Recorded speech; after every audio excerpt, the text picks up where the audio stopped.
Kaladhar sir, we are good to start, sir. Yeah, thank you. So, good evening, friends. I'm Dr. Kaladhar from Yashoda Hospitals, Malakpet. So, welcome to Tuesday Critical Care webinar classes, master class. So, basically, these classes are intended to help the students very much across DrNB, IDCCM, very much helpful. So, we bring forth these classes from Yashoda Hospitals Critical Care Medicine Department in association with Hyderabad IDCCM chapter. So for today's case discussion, we have two senior seasoned clinicians and examiners. Dr. Deepak Govil, sir, he is the Director of Critical Care Medicine. Good evening, sir. So at Medanta, Medicity, Gurgaon. So very senior, sir is well known across reputed and renowned critical care physician. And we have with us Dr. Ravisankar. So he is the head of the Department of Critical Care Medicine from Care Hospitals, HiTech City. We are very close friends. We did together our F&B and all. So welcome, Dr. Ravisankar. So today's topic of discussion is acute heart failure and the implications in critical care. So to present this case, we have Dr. Keerthi and Dr. Prathiksha. Both are second year DrNB students at our place. So you can proceed, Prathiksha and Keerthi, presenting the case.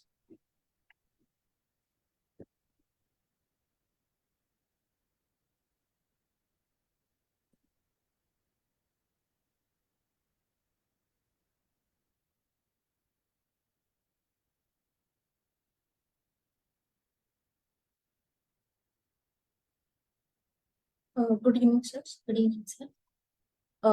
Today's presentation is on heart failure.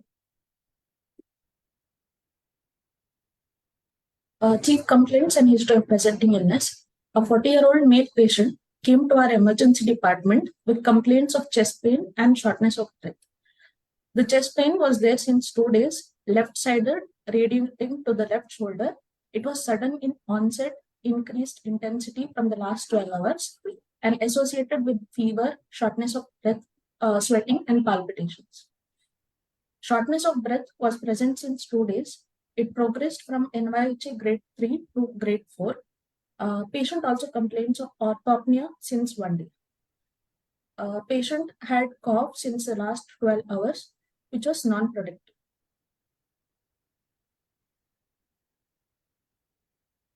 He was taken to a nearby local hospital where an ECG was done, which was suggestive of ST depressions in V2 to V5. He received loading doses of aspirin 325 mg and clopidogrel 300 mg, along with injection Lasix 80 mg, heparin 5000 international units, hydrocortisone 100 mg, and referred to our center for further management.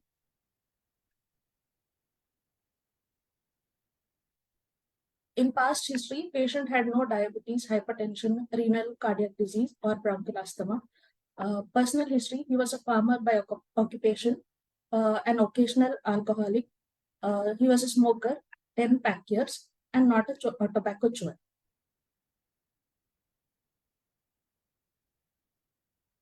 General physical examination, patient was moderately built and nourished.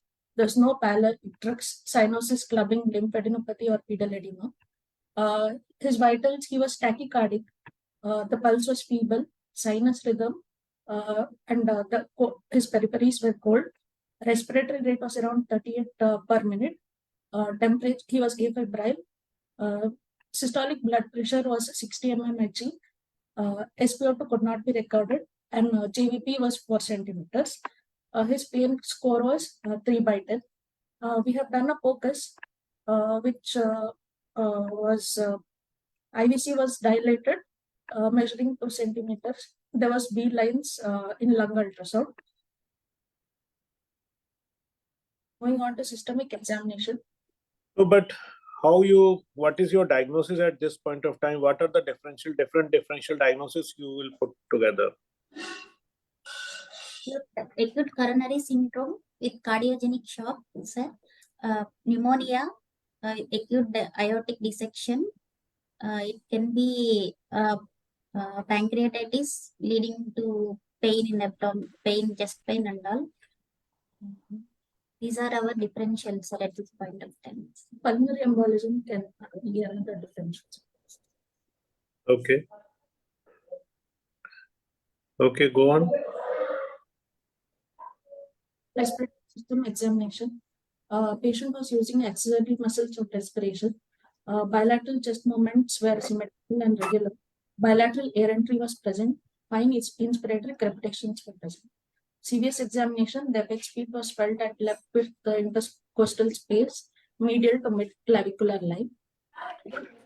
The JVP was 4 centimeters. No palpable thrills or heaves. S1, S2 was present. No murmurs were heard.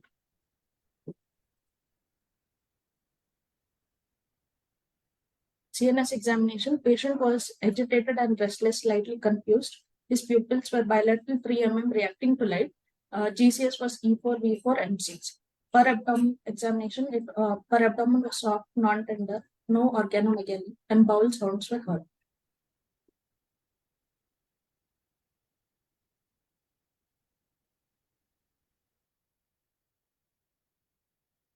So at the end of history and physical examination, our provisional diagnosis was acute coronary syndrome with cardiogenic shock, acute heart failure. The only fallacy in your diagnosis is there is no JVP. JVP is hardly 4 centimeters. So it is sometimes difficult to justify the cardiogenic shock or acute heart failure diagnosis.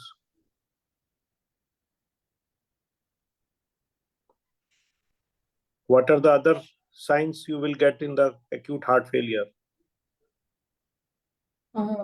With JVP will be elevated, S3 gallop will be there. There will be pedal edema, hepatic congestion.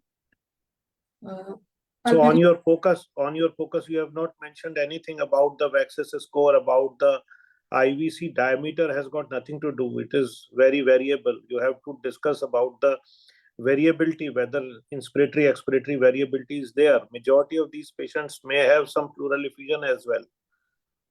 I don't know whether it was checked or not. Sir, we have checked, sir. There is minimal pleural effusion, bilateral pleural effusions are there, sir. What else? So how you define cardiogenic shock? Cardiogenic shock can be defined by clinical criteria and hemodynamic criteria, sir. Clinical criteria is SPP less than 90 mmHg or MAP less than 60 for more than 30 minutes, requiring vasopressor to maintain SPP of more than 90 mmHg or MAP more than 60 mmHg. So cardiogenic shock, you want to give vasopressors? Sir. Yes. Okay. What is blood pressure here? 60 is systolic. Systolic was 60 mmHg. Okay, don't have got much choice. Then the definition you are talking about is how you differentiate between a septic shock and a cardiogenic shock patient. Hemodynamic criteria is also involved in cardiogenic shock, sir. Yeah, so how you differentiate between a cardiogenic shock and a septicemic shock? Pulse pressure, there will be wide pulse pressure in case of septic shock and narrow pulse pressure in case of cardiogenic shock, sir. Good. What else? Clinically, there will be signs of infection in case of septic shock, and there is history of cardiovascular risk factors like hypertension, diabetes, hyperlipidemia in case of cardiogenic shock, sir. Cardiac index will be less than 2.2 liters per minute. Cardiac index to baat ki baat hai na. How will you know cardiac index without putting any invasive hemodynamic monitoring? Yes. So at this time you have made the provisional diagnosis. Why not pneumonia with septic shock? It can be pneumonia with septic shock also.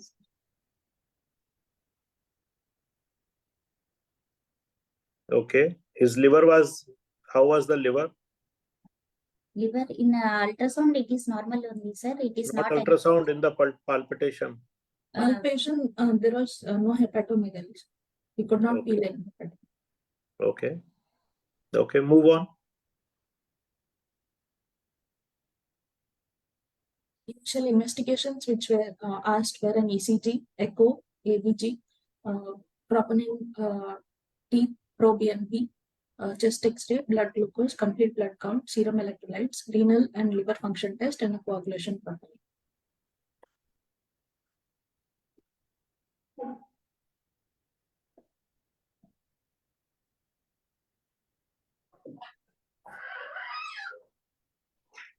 Okay.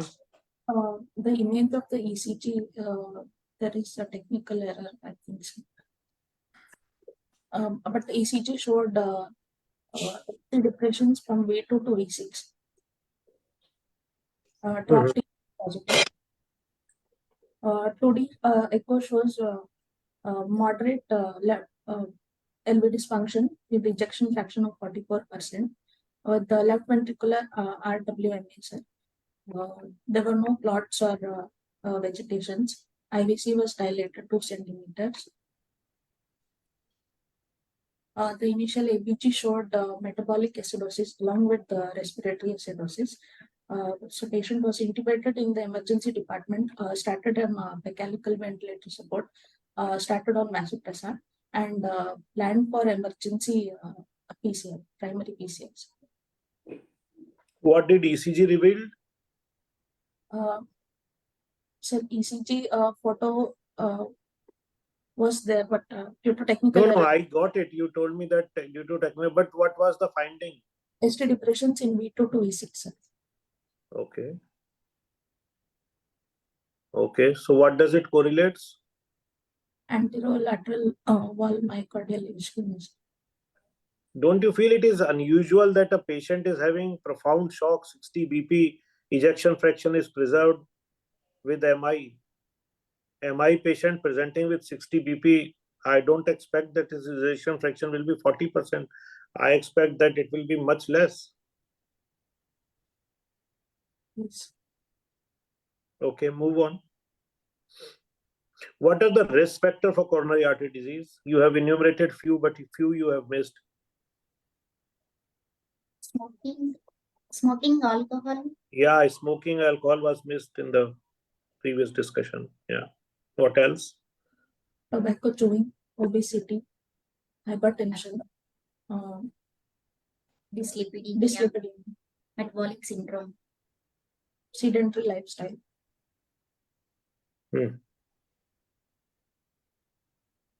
Yeah. Move on. A coronary angiogram was done, which showed a normal epicardial coronary arteries. Post CAG, patient is shifted back to ICU. So before CAG, what treatment would you like to institute in a patient where you have seen the ECG? The ECG is showing anterolateral ischemia. Patient is in shock. What other treatment? What all treatment will you do? Mechanical ventilation is one thing. What else? How much saturation will you target? 90 is a saturation target. Why? The target mode, sir, there will be coronary vasospasm because of hyperoxia, leading to increased ischemia of the myocardium, sir. Can you enumerate the trial which was done recently, which shows that 90? Because in ACLS, the previous version, it was 94.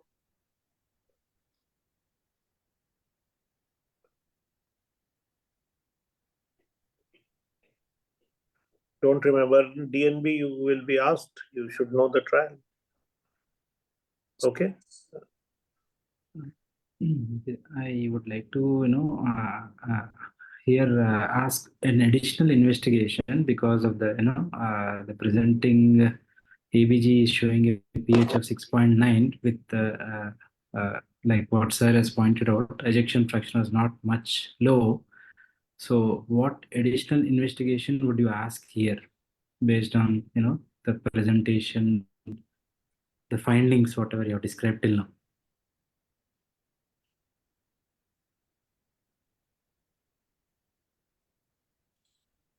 It can be diabetic ketoacidosis also. And when gap was HbA1c was 5.8, sir. Yeah. So before HbA1c, would you like to look at anything else? Urine ketone bodies.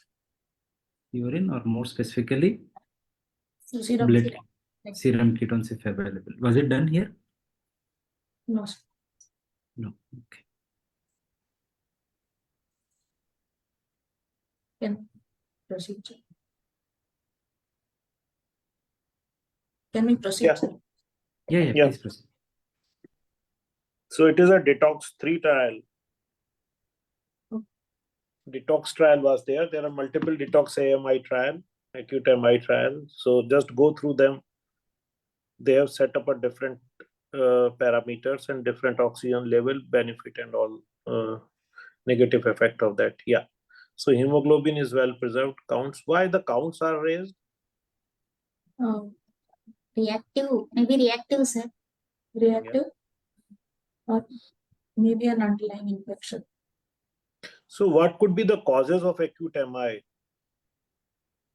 Not causes, the complication, sorry, complication of acute MI. Arrhythmias, ventricular and left ventricular rupture, interventricular septum rupture. Commonest complication you are already facing. Hypotension. Cardiogenic shock. Yeah. Shock. Shock is the most commonest. Then comes the arrhythmia. What else?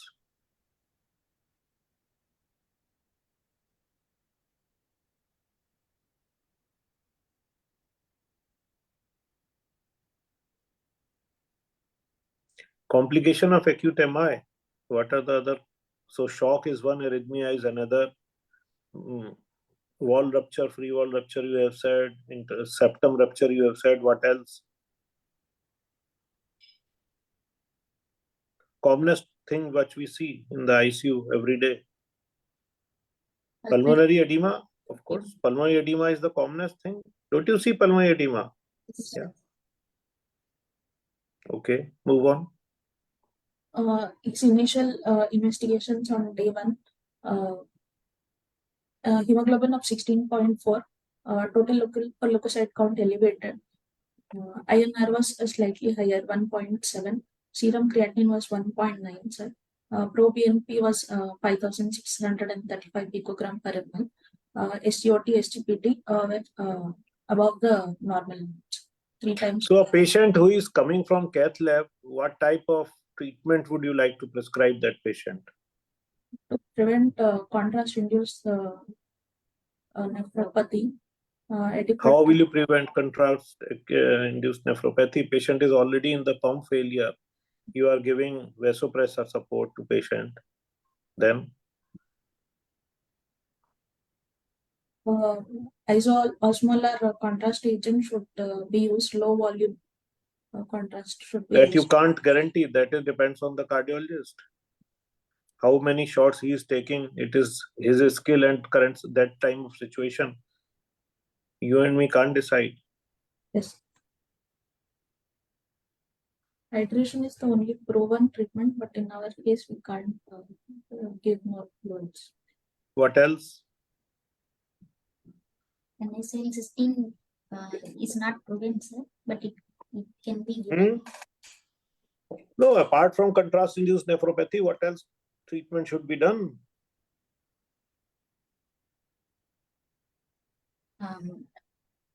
Diuretics should be given. Saturation should be maintained, and BP should be maintained at MAP should be maintained at 65 mm Hg, and acidosis should be prevented, sir. And, as in our case, he is already in pulmonary edema. We should give diuretics to start with. And what is the BP right now? He's on noradrenaline support, sir. BP is around 90/60. What else would you like to do here? We have already started him on vasopressor support, sir, and diuretics, and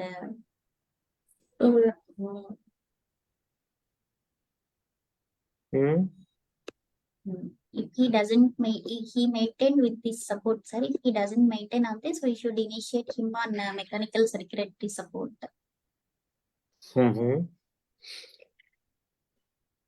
So what is the ventilatory? You are not still getting the point. If patient is being shifted from cath lab to your ICU, what you will write in the treatment sheet?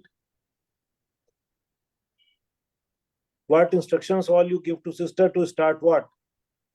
Cardiologist has left the patient with you. He's saying, I'm having another case in the cath lab. Now you manage for 1 to 2 hours. So what all you will give? We give heparin infusion, sir. If there is any artery vessel block is there, we give heparin infusion, sir, and antiplatelets. Which antiplatelet? How much? Tell me complete thing. Na? Sir, If you say your sister that if my patient is I'll start heparin and I'll give antiplatelet, the treatment can anybody start treatment? no, sir. So I'm asking you very clearly, you write down a treatment sheet for this patient. How will you write down a MAR sheet for this patient? Sir, clopidogrel 75 mg, aspirin 75 mg, heparin of 25 units per minute, sir. What else? Kg per minute. What about ventilatory settings? Sir, ventilatory setting is lung protective ventilation, sir, with tidal volume of 6 to 8 ml per kg, with respiratory rate targeting PCO2 of 35 and peak of 8 and tidal volume 6 ml per kg and FiO2. In a patient who is in cardiogenic shock with high vasopressor systolic systole, you still want to give PEEP of 8?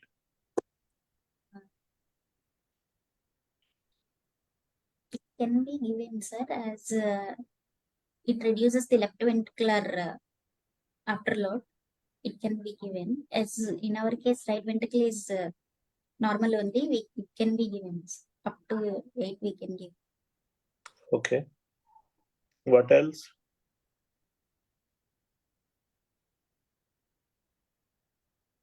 How much FiO2 I ratio? Sir, I to E ratio is 1:3. FiO2 targeting the SpO2 of 90, sir. Of Okay. 90 to 92%. Okay. What about, so we have talked about the diuretic, we have talked about the heparin, we have talked about the Lasix, we have talked about the vasopressor. What else is missing? ACE inhibitors. Afterload reduction. With BP of 60, vasopressor, would you like to give ACE inhibitors? Any other thing?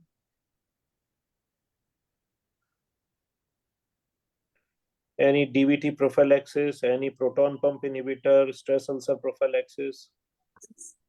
You don't want to give any pantoprazole to this patient? Should give, sir. We should give.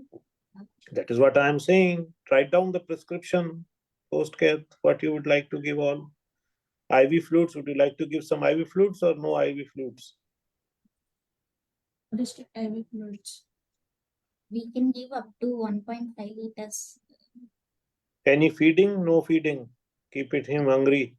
He is No, sir. already obese. Weight loss ho jayega. No, sir. We should start him on tropic feeds, sir. Of starting at least 30 ml per hour. Patient with high vasopressor, 60 BP. Would you like to give feed right now or wait some time? We can start him on tropic feeds, sir. Okay, move on. Why is liver enzymes are high? Shock liver, sir. Ischemic hepatitis, sir. Would you consider giving dual antiplatelets with a normal coronary angiogram here in this patient? And you were mentioning about the dose of heparin, what you wanted to give. Can you please tell again, what was the dose of heparin which you wanted to give?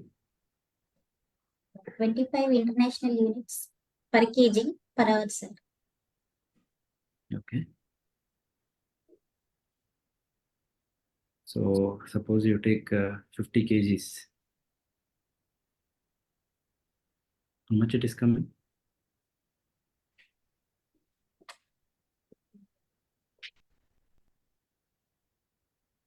Point.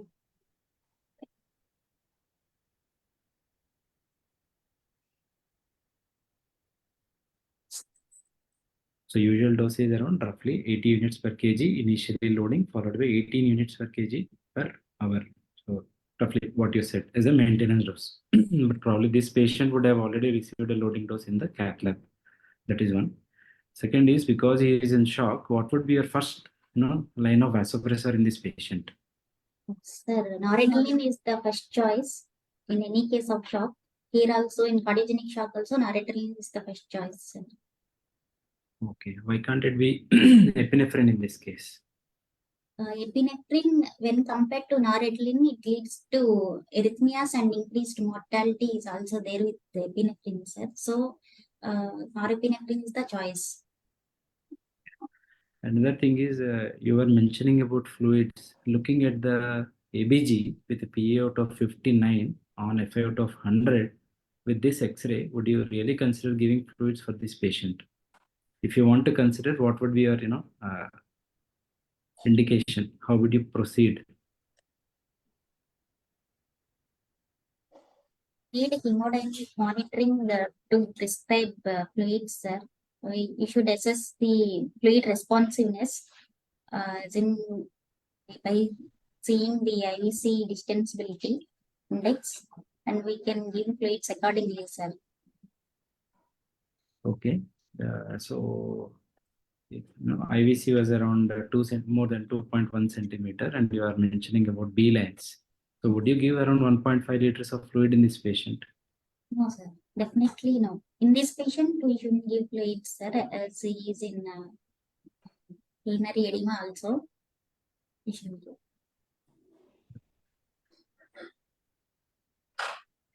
So what is the cause of shock? Cause of shock, it can be both cardiogenic shock and septic shock, sir. No, but once you have done the this coronary angiogram, then what is the shock cause? Either it is ruled out or not. Sir, as ProBNP is elevated and Echo shows RW means moderate LV dysfunction. Still cardiogenic shock cannot be ruled out. So can you classify the cardiogenic shock? Sky classification, sir. Sky A to B, sir. A is for at risk, where there is patient have no hemodynamic fluctuations, but he is at risk of cardiogenic shock. B is beginning of shock with hemodynamic fluctuations with the starting of noradrenaline support, and C is critical shock requiring noradrenaline support of high doses, and D is declining function requiring high supports, and E is extremities where he is not maintained with high supports, and he's what CPR is going on. These are the 5 classes of cardiogenic shocks. So he is in which category? He is in beginning of shock. With No. noradrenaline support, he is maintaining. No, he is on to organ support, ventilated also. And how you monitor these patients? What are the management and monitoring guidelines for these patients? Monitoring guidelines.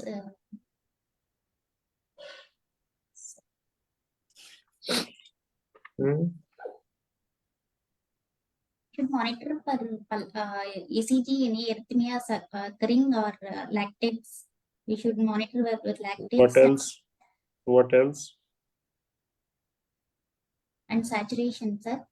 And what else? When you start invasive hemodynamic monitoring, ma'am, is there any criteria for this? Sir, we have placed the arterial line and the central line also, sir.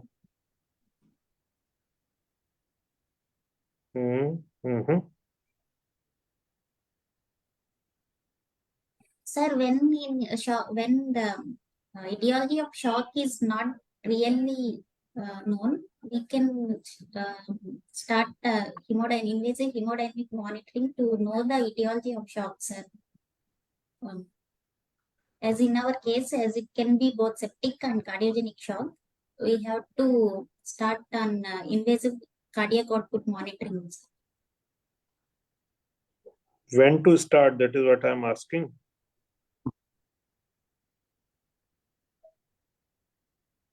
I'm just trying to find out the reference. I can tell you. I don't know whether you people have gone through that article or not. It's a beautiful article published last year or before last year about the cardiogenic shock.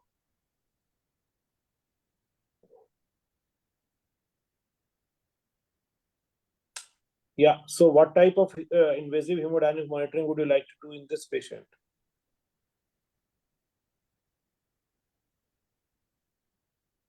Arterial line, central line.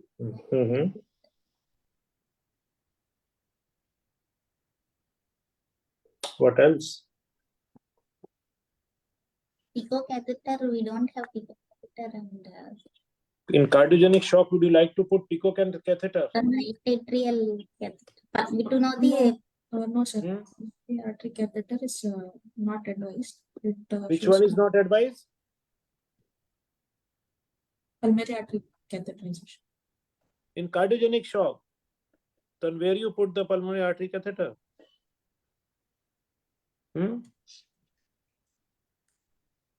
Recent trial shows that there are more adverse events than With a patient who is coming with a 60 BP with pulmonary edema, what you are expecting? What else are you expecting?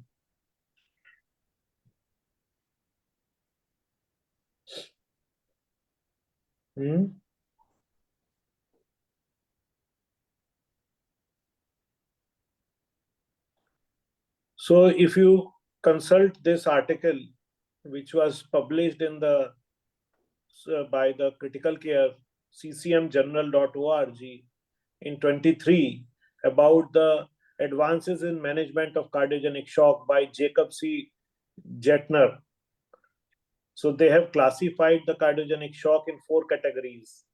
Stage A is at risk, stable patient without shock, normal hemodynamics and perfusion. Stage B, this is the Society for Cardiovascular Angiography and Intervention, SCAI category. Stage B is pre-shock abnormal hemodynamics with preserved perfusion. This patient is not even having preserved perfusion. He is in mental confusional state. So his perfusion is going down. Stage C is classic shock, where hypoperfusion requiring intervention, vasoactives or mechanical circulatory support. Hypotension is usually present here. And then comes the stage D, rising lactate or vasopressors. That is stage D. And stage 4, what you told, extremities with actual or impending circulatory collapse, maximal dose of vasopressors or ongoing CPR. Okay.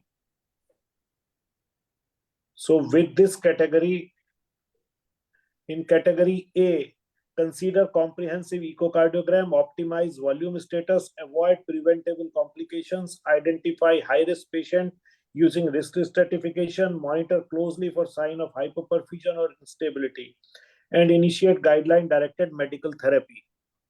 Okay. This guideline-directed medical therapy, this guideline is given by the American Heart Association. In stage 2, consider ICU transfer, perform comprehensive echocardiography, monitor lactate, assess for sign of hypoperfusion, optimize volume status, consider to reduce or hold beta blocker, renin-angiotensin system acting agents if hypotensive patient is there, and consider vasoactive depending on the blood pressure.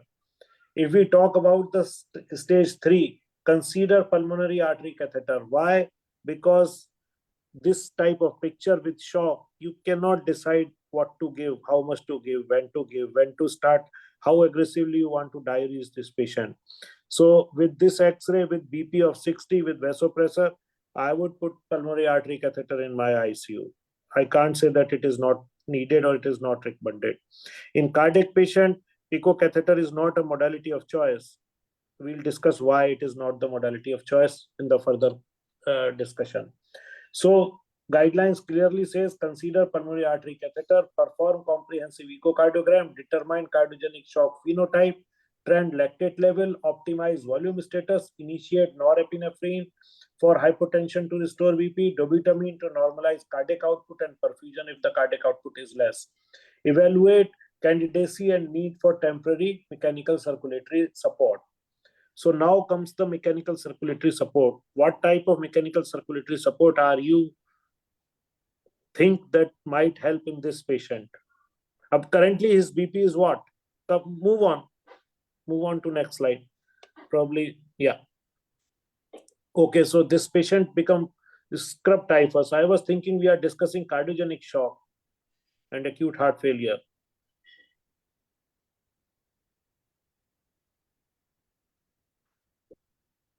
Topic is acute heart failure, na? Dr. Kaladhar? Yes, sir. Okay. So basically, this patient presented with heart failure and pulmonary edema initially without much of fever and all. So the CAG shown normal, then parallel workup was done because of elevated TLC.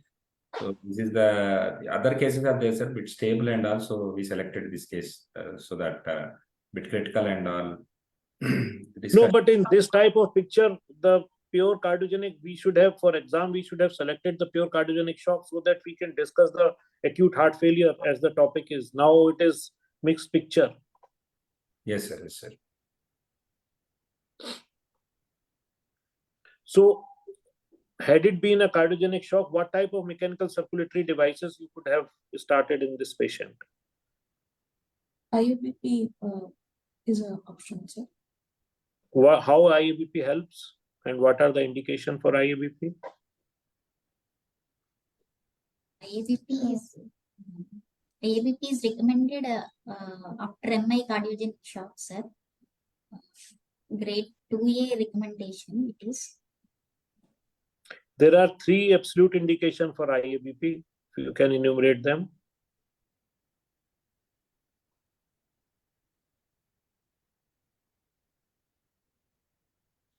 Okay. Yeah.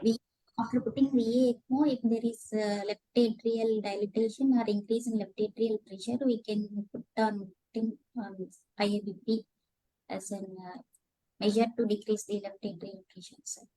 If this is one indication. Okay, then move on.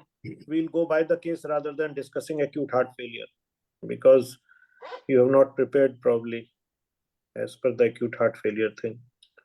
Yeah. Sir, on day 1, he was requiring an FiO2 of 100% on dual vasopressor support, polyuric. So he was initiated on hemodialysis because acidosis was persisting. What type of dialysis was started? Sleds. Okay. Scrub With this pH, what setting will you keep in SLED? With this bicarb and pH, what is your prescription for SLED? Sir, with +4 bicarb with Why not +8?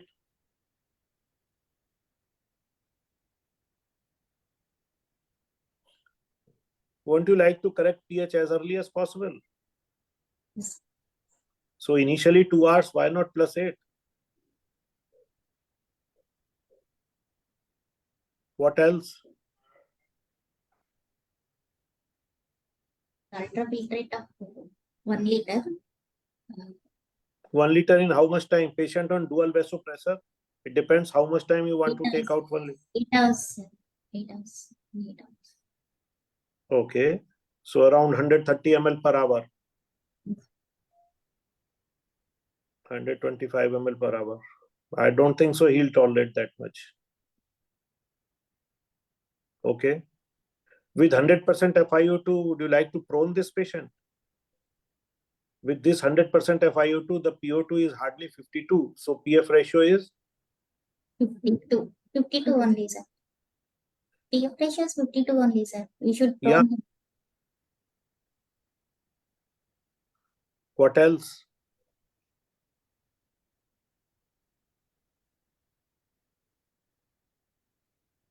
Have you done the proning? No, sir.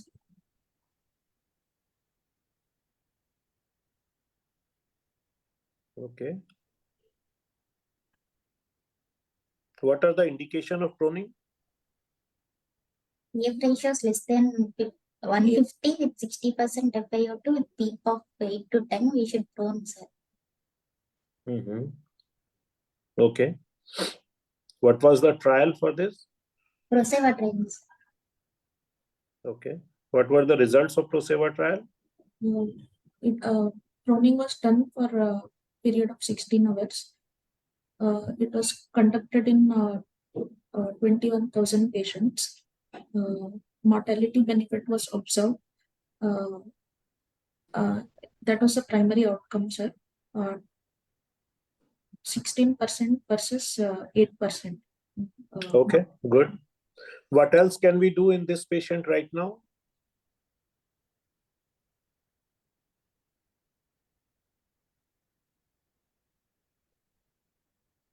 A patient with PF ratio 50, 52, ECMO. before ECMO? Filters can be tried, sir. Filter. Auxiliary Come filter. on. I don't have got money to use filter. Come to the basic things. Mechanical circulatory devices can be initiated. Come on. Before that, can't you do recruitment maneuvers to assess why a patient is requiring that much of FiO2? Whether patient is recruitable, lungs are recruitable or not.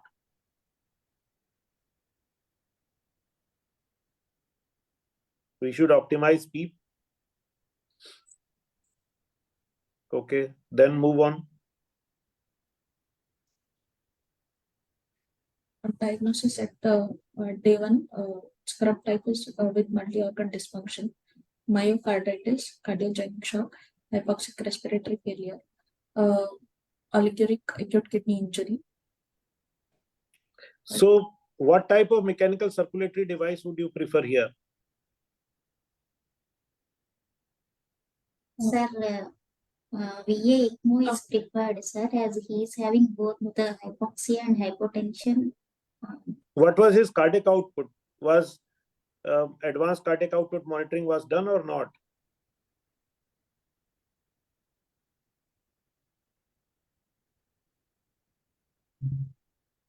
What are the, again, I would say, what are the indication of advanced hemodynamic monitoring?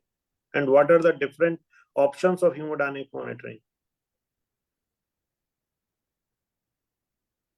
Pulse pressure variation, stroke volume variation, tidal So volume. have you checked the pulse pressure variation with A-line? Yes, sir, we have checked the pulse pressure variation, sir. It was there or not? It was there, sir. Okay. How much was it? Sir, it is 20%, sir. Okay.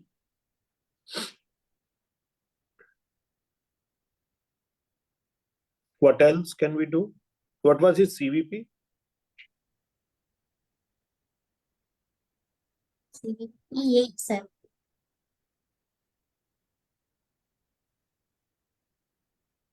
Okay. Opening JVP was 4, now CVP is 8. It is difficult to solve the cardiogenic shock diagnosis. Very much unlikely.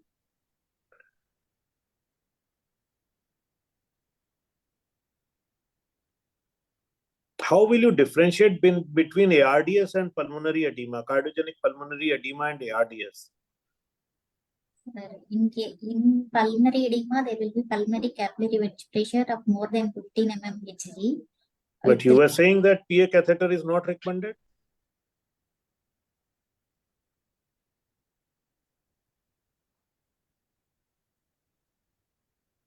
So the dictum is, whenever you are in doubt, whether your patient is having ARDS or your patient is having cardiogenic shock, only PA catheter which can differentiate between two.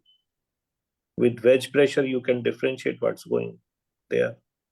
And not only wedge pressure, with thermodilution, you can tell what is happening.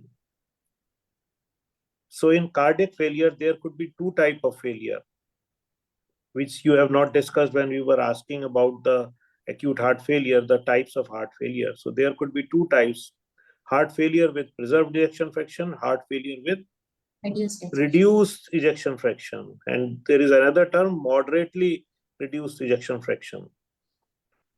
So with 40%, I would say it's a borderline, it's in a moderate. Had it been less than 40% ejection fraction, I would have said that patient is having reduced ejection fraction. Then we have to see in acute heart failure, what is the predominant problem, whether it's a left-sided failure or it's a right-sided failure. Right-sided failure, we can know by the raised JVP, increased VAXS score, increased CVP. Left-sided failure, we can assess by putting PA catheter, assessing the wedge pressure. It is very difficult to differentiate such type of picture where the overlay is with ARDS also, whether ARDS is causing problem or cardiogenic shock is causing problem, because everybody has to decide in this patient whether this patient requires VA ECMO or VV ECMO, or if he is in frank sepsis, then probably both are not going to work. Move on.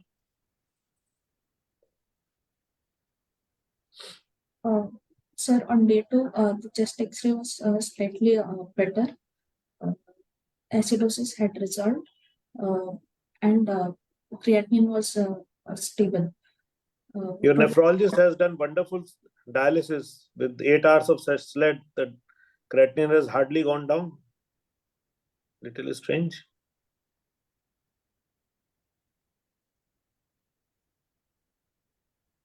Move on. On day 2, PF ratios were 220. FI to requirement was 60%. Patient hemodynamically improved, single vasopressor support. First session of dialysis was completed. Urine output was still on the borderline.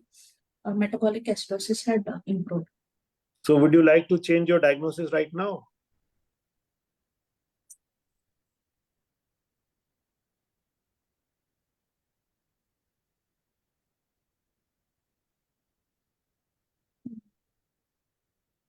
Yes, sir. Both the mixed shock with the septic or cardiogenic shock and with acute pulmonary edema. I won't put my bet on mixed shock. I would say patient was having sequelae of disease with antibiotic, patient improved.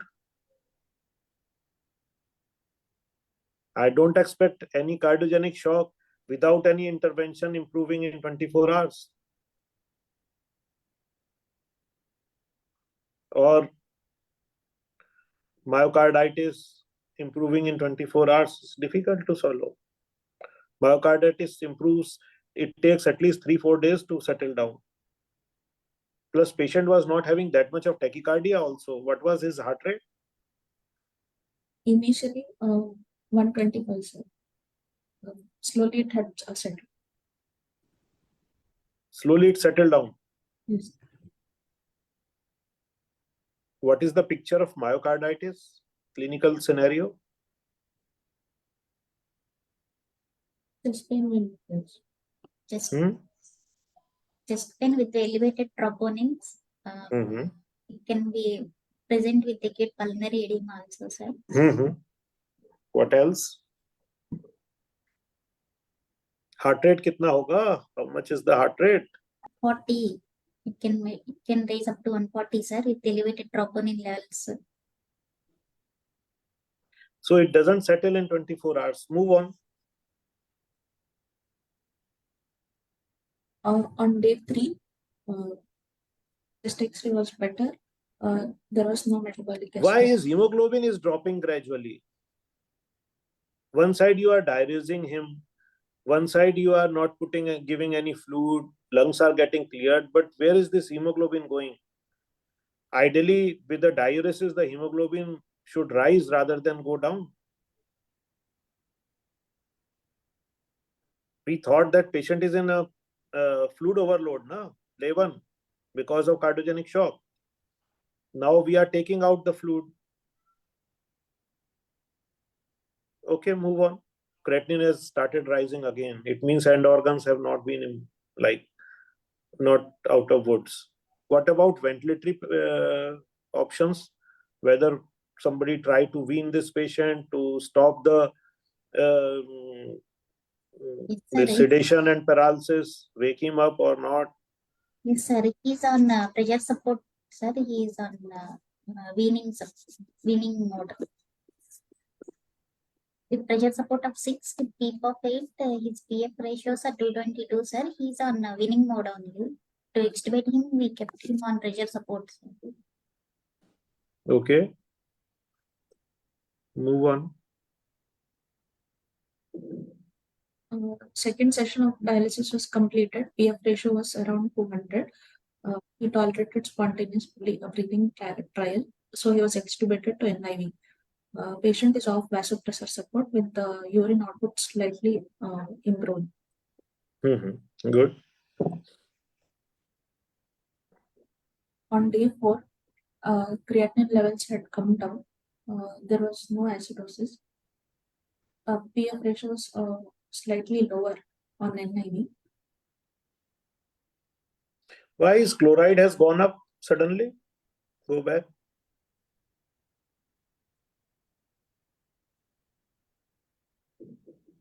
From 107, day 3, it went to 144.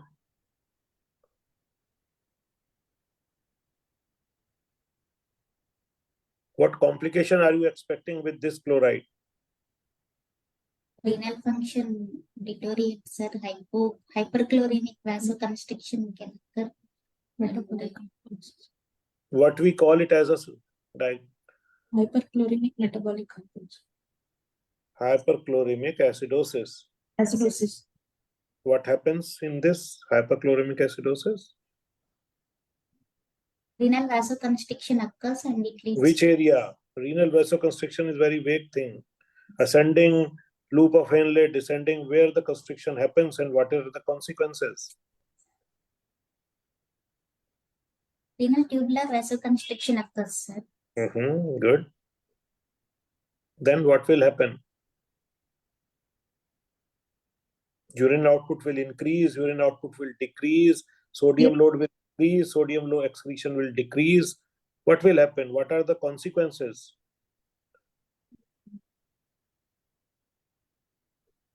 Diuresis will occur, leading to sodium retention, sir. Diuresis won't occur. That is the biggest challenge. That's how the AKI starts happening in these patients. The moment there is a vasoconstriction, the diuresis won't occur. And it will cause reflux vasoconstriction all over the body, because then the renin-angiotensin system will be activated. And and water retention and sodium retention starts taking place. Move on. On day 4, NIV support was changed to. What could be the other causes? What could be the causes of hyperchloremia here?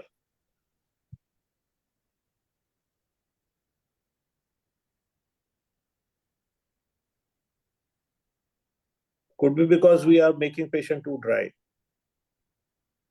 With this chloride level, I would check the osmolarity. But I would contemplate that my patient probably is too dry.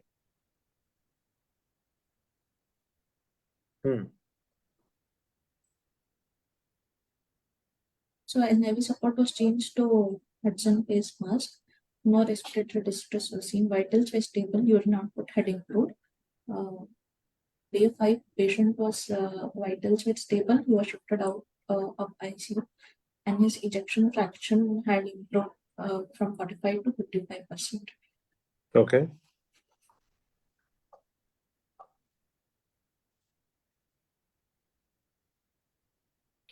So there is one question First you answer, then either me or Dr. Ravi will answer it. There is one question in the chat box. In acute heart failure with cardiogenic shock, if PPV is 24, can we give IV fluid? What is your take on? Your patient is in cardiogenic shock, not this type of picture where the mixed etiology is, we are considering mixed etiology here, but a patient who is having, pure cardiogenic shock. We can give in judiciously, we can give in right ventricular failure, sir. We can optimize the preload. How will you optimize? That is what I am asking.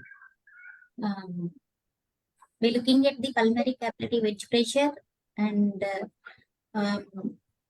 repeating the lung ultrasound.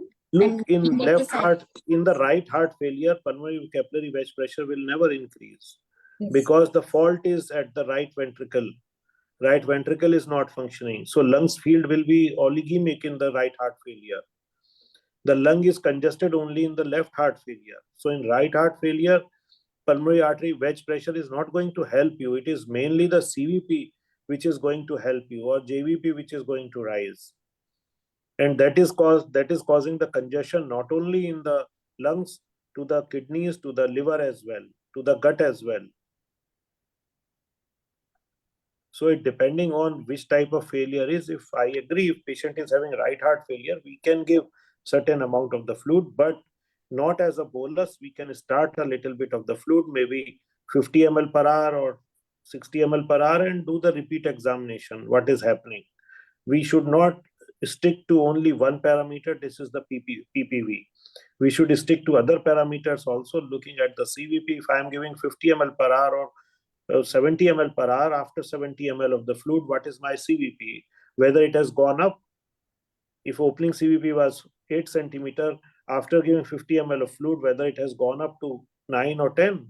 If it is 8, then probably I can give more fluid. But if it has gone to 9, it means that heart is not pumping. Whatever fluid I am pushing in, it is just being accumulated. Heart is not pushing it forward.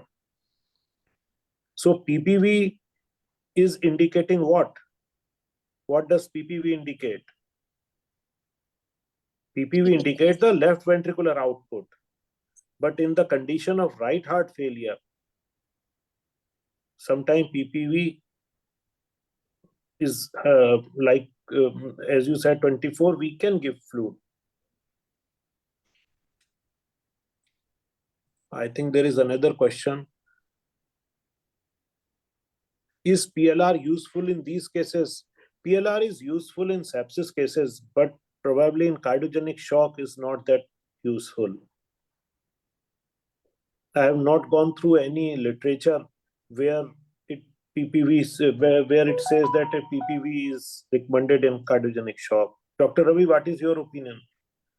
Sir, here actually, when you are considering to give fluids, probably, rather than giving a bolus from outside, probably I would rather do a PLR, which is like, transfusion, more like, within the body itself, and then, we can reverse it. So probably I'll consider doing a PLR in this case. And if the patient is worsening, probably, I'll put back in the normal supine position. And second thing is like what Sir has rightly pointed out, PPV, is biased in so many situations, more so in cardiogenic shock. You have to have a prerequisites which should be there. Like, you should be ventilating at an 8 ml per kg body weight. Patient should be in sinus rhythm. Unless then you are not able to, you will not be able to check the PPV. So once these prerequisites are met, probably carefully, interpret the PPV, and probably in such selected cardiogenic shock patient, probably what I would be looking more is Vexus protocol, what Sir was mentioning in the beginning actually. So that will give a lot of clue, because most of the times these patients with some LV failure, probably RAR would have been dilated, and that will be falsely, will be interpreting the IVC as dilated, and probably we will end up not giving fluids. So in such cases, if you do a Vexus protocol and you can, demonstrate where this patient is falling, you do a hepatic, vein Doppler, portal Doppler, and The most tricky part is the renal Doppler, which is sometimes difficult to do. But if you are able to do and grade the severity, probably if he's falling in grade 1, probably I'll consider giving fluids. And if he's overtly congested, because all failure patients need not be in volume overload, and all patients who are in shock need not be again in volume overload. So some patients do respond with volume boluses. You can consider careful boluses and then titrate. And more important is serial monitoring, not at one point of time. You do an intervention, you monitor, again do an intervention, do monitor. So carefully guided therapy would probably give you better results rather than relying on a single parameter.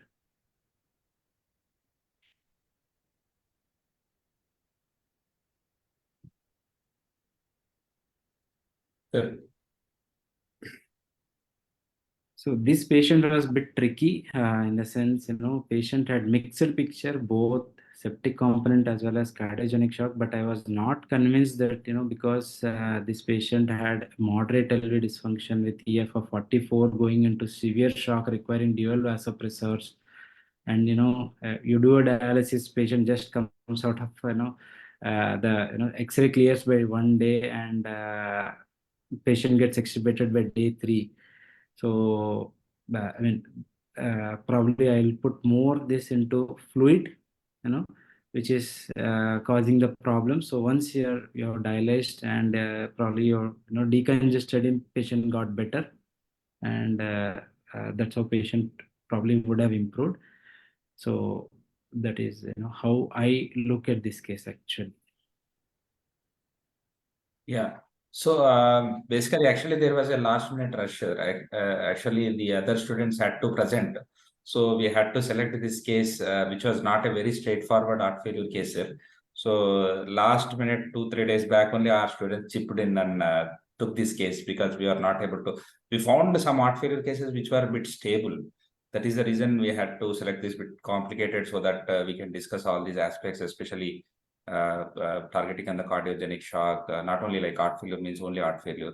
So that is the reason we selected, sir. So that is the reason probably they were suboptimally prepared. So the other things are regarding the questions like the role of pro-BNP. Suppose the patient who comes with heart failure, sometimes we do see patients with heart failure with reduced ejection fraction, heart failure with preserved ejection fraction. These cases are common, those who present with pulmonary edema initially. So what do you think, sir? Your experience regarding role of pro-BNP?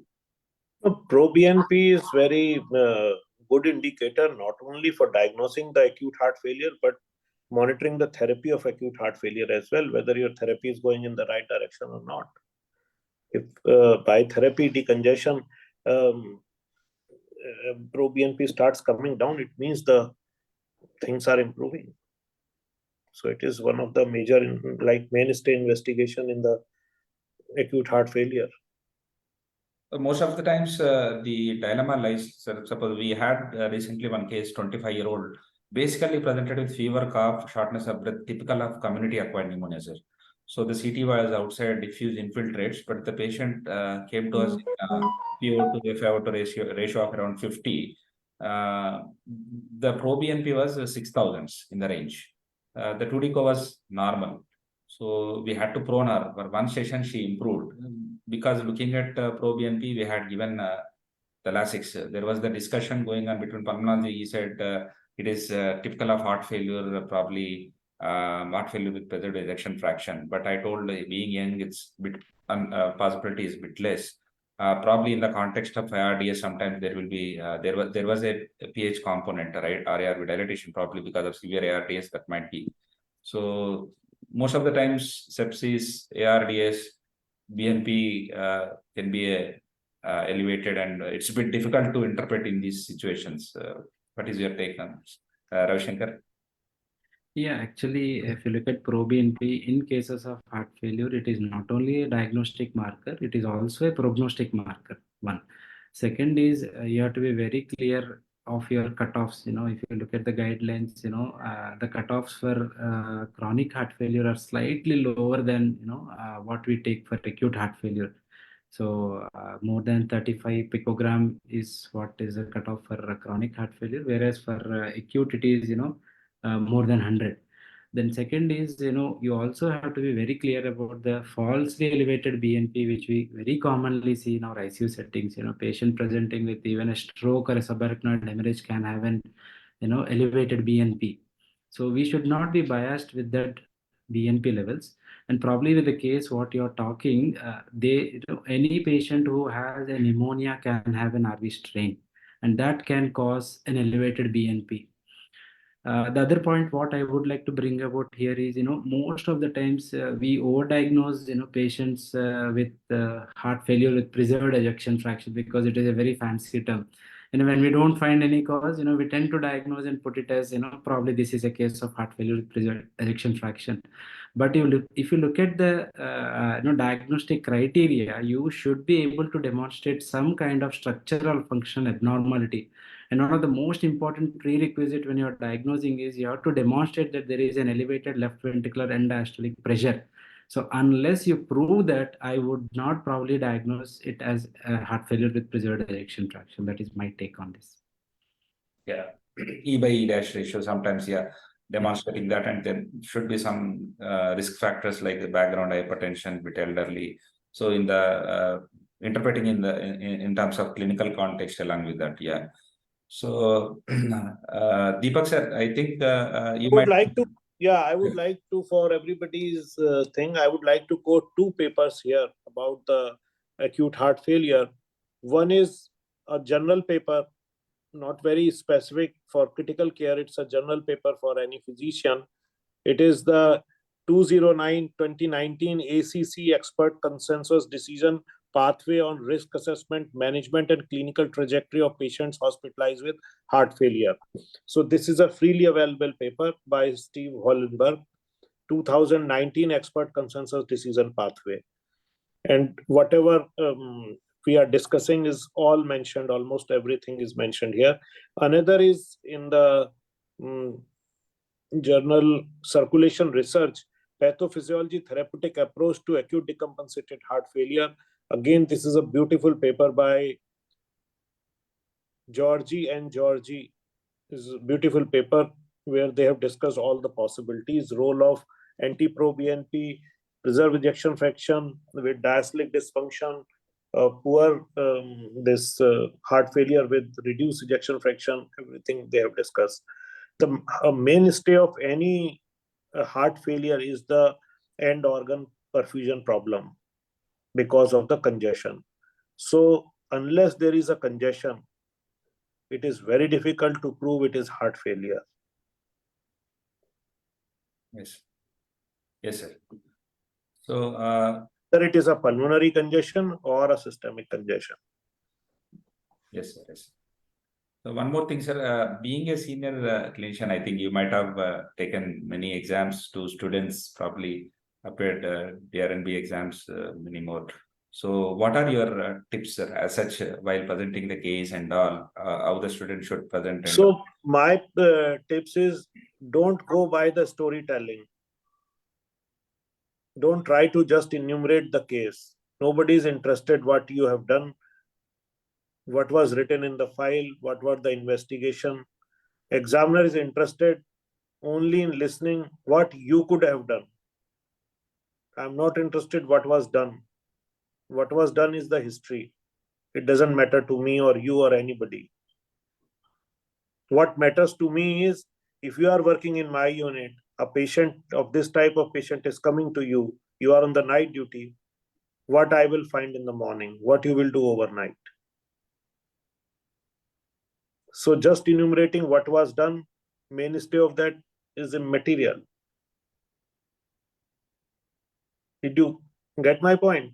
Yes. Both Dr. Keerthi and Dr. Prathiksha, did you get my point? Yes, every examiner is concerned what you will do in this patient. Patient coming with this type of finding, what cardiologists have said, what others have said, I am hardly bothered about that. Because what is done is done. We are not dissecting the case. We are not doing the mortality or morbidity meeting for that particular case. There is a difference in case presentation in individual hospital when you are presenting in your department and when you are presenting case to examiner. In department, what we discuss is what we could have done more. The case presentation is mainly fault finding thing. In examination, I am not finding the fault in the management. What I am trying to identify is how much you know about the management. That is what I was again and again asking you. If the patient comes to your ICU, how will you write the treatment? What treatment will you tell to sister? What was done is hardly matter to me. In the middle of night, if you receive a patient of this type who has done, the cardiologist will shrug off that my job is not there. Coronaries are okay. Now you manage.